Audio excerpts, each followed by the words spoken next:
Thanks for joining us from the Ohio AgNet Voice You Know with the News You Trust studio, sponsored by BASF, where you can count on the trusted performance of Allevo seed treatment to protect your soybean crop.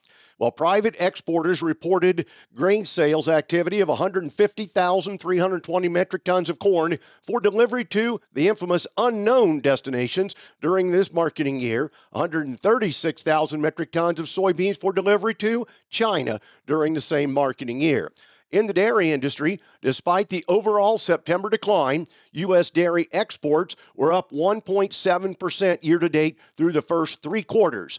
Over the same period, U.S. dairy export value grew 15%, which includes year-over-year September increase of 9%.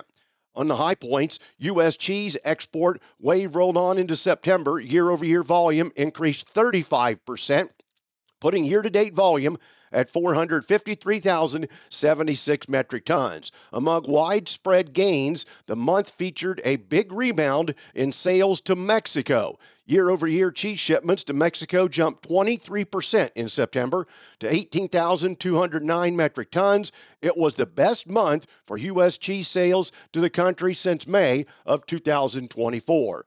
On the whole, over the past 9 months, U.S. suppliers have already shipped more cheese to foreign markets than they have in any full calendar year, with the exception of 2024. That 2024 record, 510,282 metric tons, will fall when November data arrives. In fact, while a lot can change in one quarter, U.S. cheese exports have a chance to top 600,000 metric tons in 2025.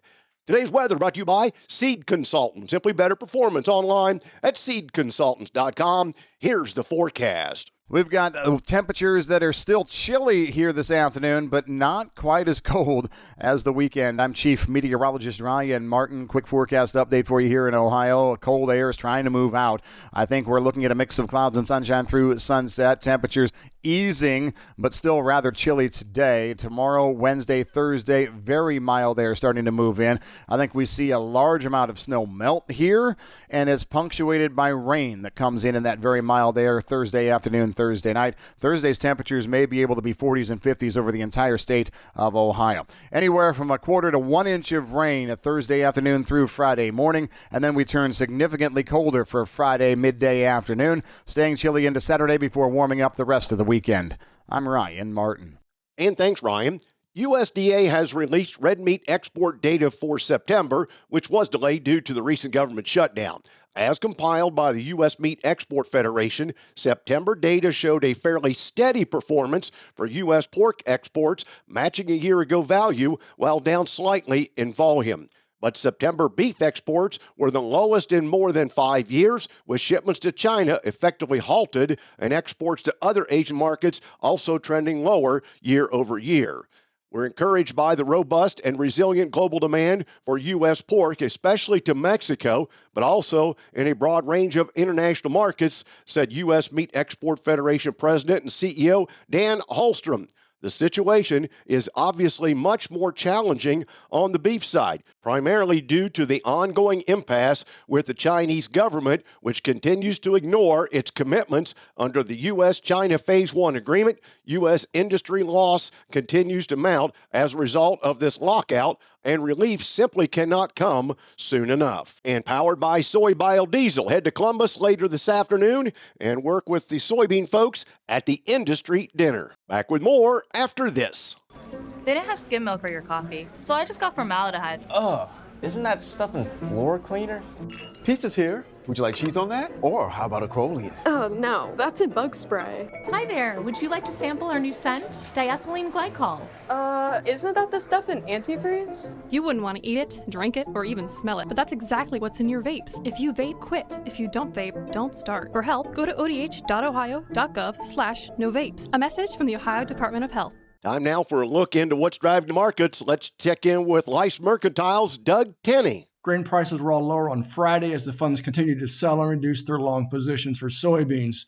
Traders continue to be disappointed that great amounts of news on China's soybean purchases are still lacking significant details from the October meeting between Presidents Trump and Xi. Known sales of U.S. soybean sales to China stand at 3.6 million tons, or 132 million bushels. Cash sources suggest the sales total could be as high as 6 million tons or 220 million bushels. Looking ahead to the January WASDE report, have some suggesting that U.S. soybean exports could be cut 50 to 100 million bushels. Please visit our website at licensmercantile.com to learn more about our crop insurance, grain marketing program, and brokerage services. And thanks, Doug. Today's market's brought to you by Seed Consultant, simply better performance. March corn down 3 at $4.37 3/4. January beans down 6 1/2 at $10.70 1/4. July wheat down 7 3/4 at $5.38. December cattle down 7 cents at $229.75. February lean hogs down $1.35 at $83.15. And March feeder cattle down 80 cents at $333.27. Thanks for joining us. This is the Ohio AgNet.